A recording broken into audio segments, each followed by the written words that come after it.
Hey everybody, I got an announcement to make. We truly live in the future. Yeah, that's right. I tell my daughter this all the time. I don't know if she really believes me though. Back when I was a kid, our first trip to Disney World, I went to Epcot Center, and as a pretty young boy, I remember being blown away that they had automatic doors that would open right when you approached them. They had automatic sinks in the bathroom that would turn on the water whenever you put your hand underneath. I mean, this magic must have been summoned by invisible elves or maybe the ghost of Walt Disney himself. But I mean it. We live in the future.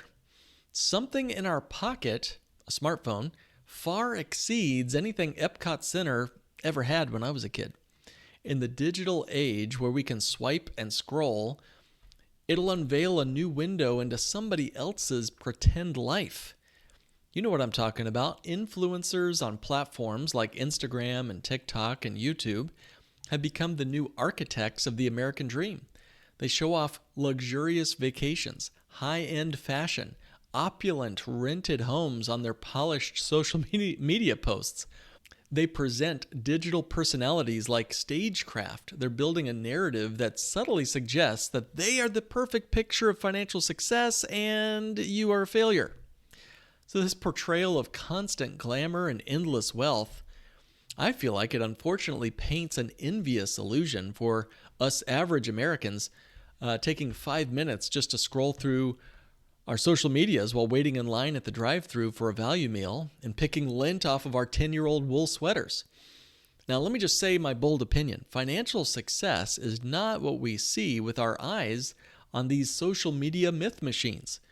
When we see the highlights of wealth, the carefully edited struggles that were conveniently omitted from the influencer's life, there it dramatically changes what people believe financial success can truly even mean. What am I talking about? Let me get right into it.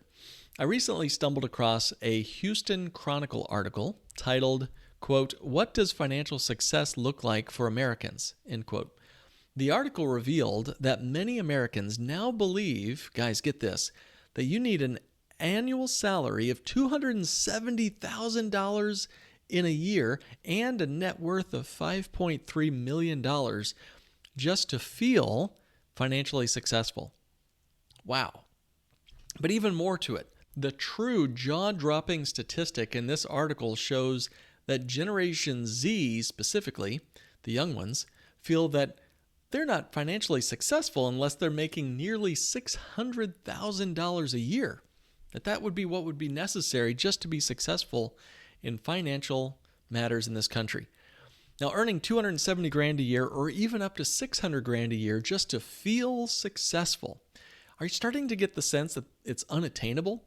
Are you a failure if you don't make it to that $5.3 million mark in your life? I mean, where is all this coming from?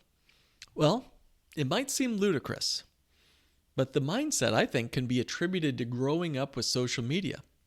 And specifically the younger Generation Z, they're exposed to lifestyles of the ultra-wealthy all day long, skewing their perception of what success even means.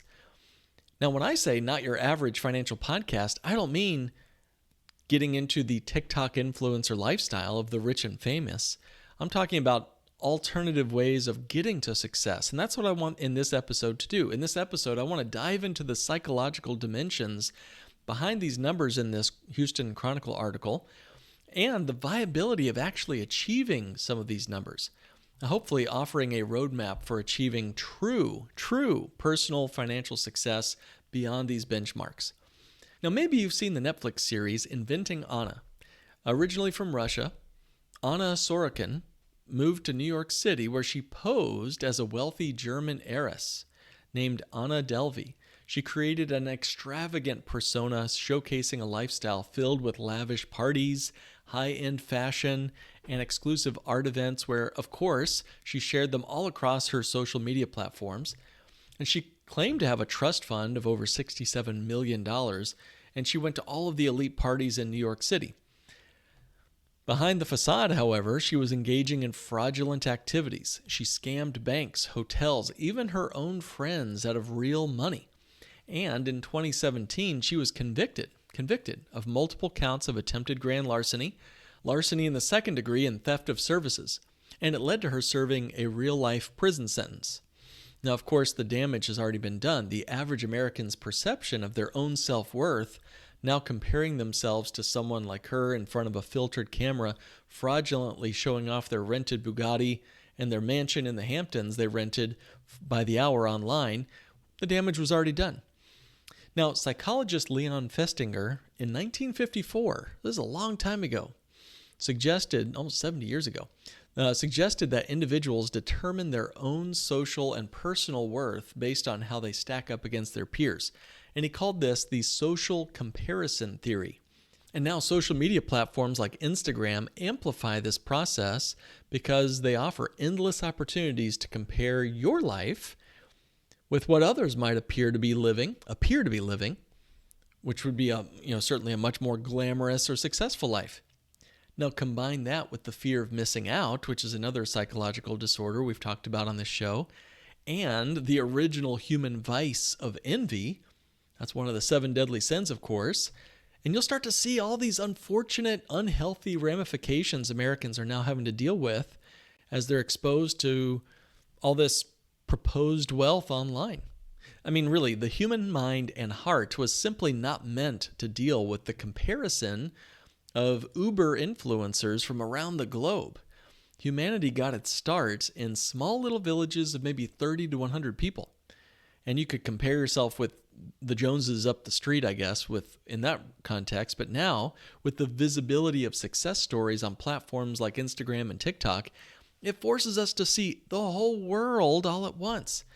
And of course, we're allured by the glamour and prestige of wealth.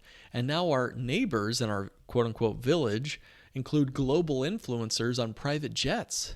Now, what does that do to the human soul, the human psyche? Couple that reality with inflation, student debt, housing costs on the rise, and the financial goalposts just keep getting moved farther and farther away, creating a scenario where more and more people feel like the American dream has become an American fantasy. In fact, a recent July 2024 Pew Research study showed that approximately 68% of baby boomers still believe the American dream is possible for people to achieve. Now, Gen X, it had dropped to 61%. Only 43% of millennials still believe the American dream is still possible, and only 39% of Gen Z still believe the American dream is possible. Do you think these two realities are connected? These influencers on social media sites and this, disillusion of the American dream. I believe there is a connection. And in fact, watching everyone else for hours on end every day have a great time with their fake money online, it's going to lead even a well-adjusted American to anxiety, depression, body image issues, and a certain amount of imposter syndrome. So what can we do about all this? I believe the first thing to do is overcome the social media hype. Here's several very practical strategies you can implement this week. First, digital detoxes are a big deal. Try it out. Take a regular break from social media. It'll help you recalibrate your reality. Go out and touch some grass every so often. Serve people less fortunate than you. Mentor those who could use a hand up, not just a hand out. Next, get into some mindfulness and self-awareness strategies. How aware are you when you're being manipulated? It's happening all the time.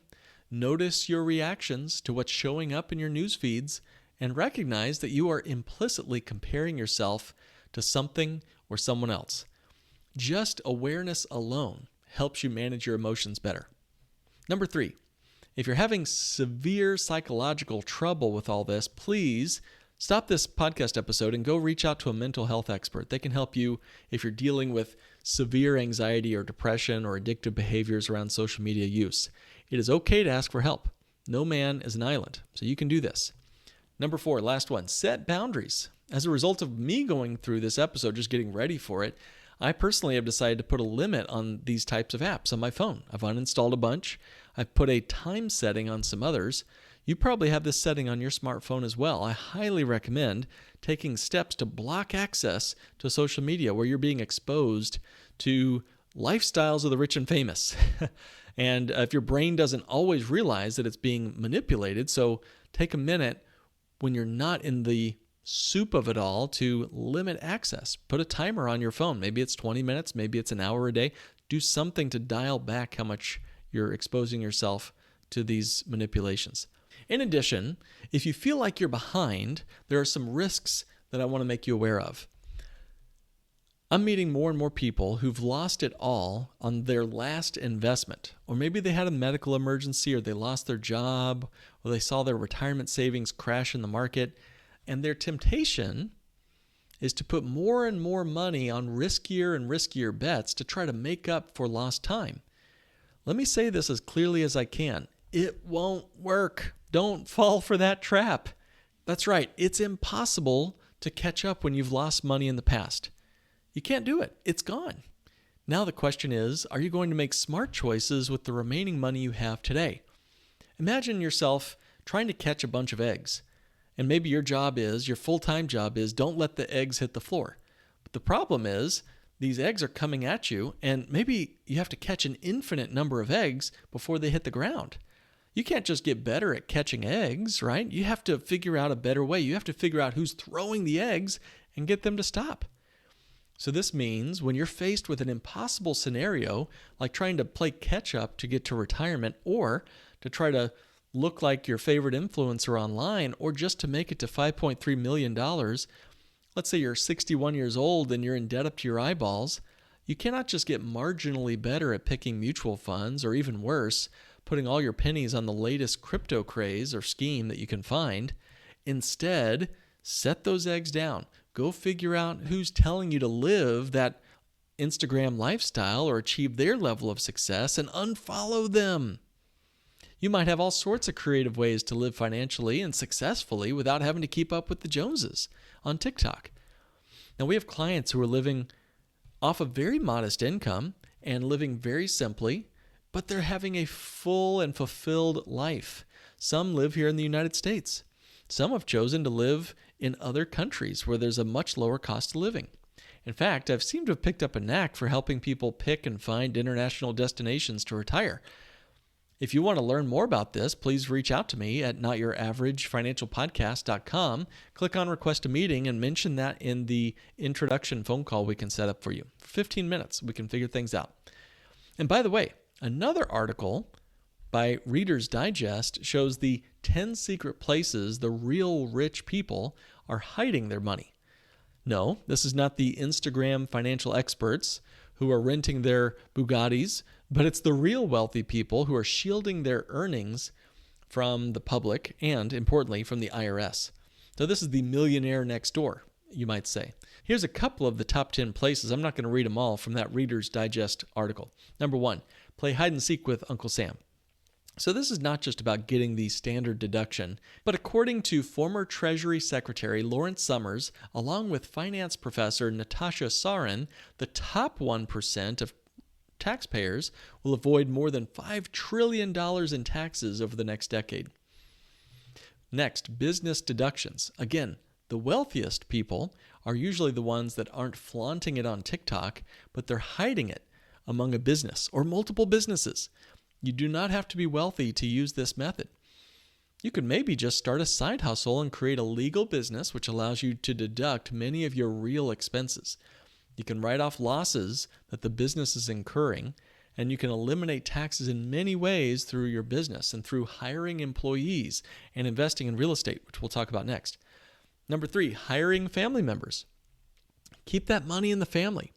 If you have a business, you can use this strategy to your advantage by hiring your spouse or your children and paying them a salary.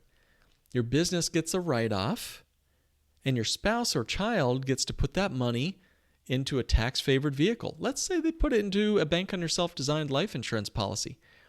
That'll never get taxed again while it's in the contract, and they can even pull it out income tax-free if we did it right. And then, of course, any death benefit you leave will be going to your grandchildren income tax-free. So please tell me, where did the IRS get any money for that at all?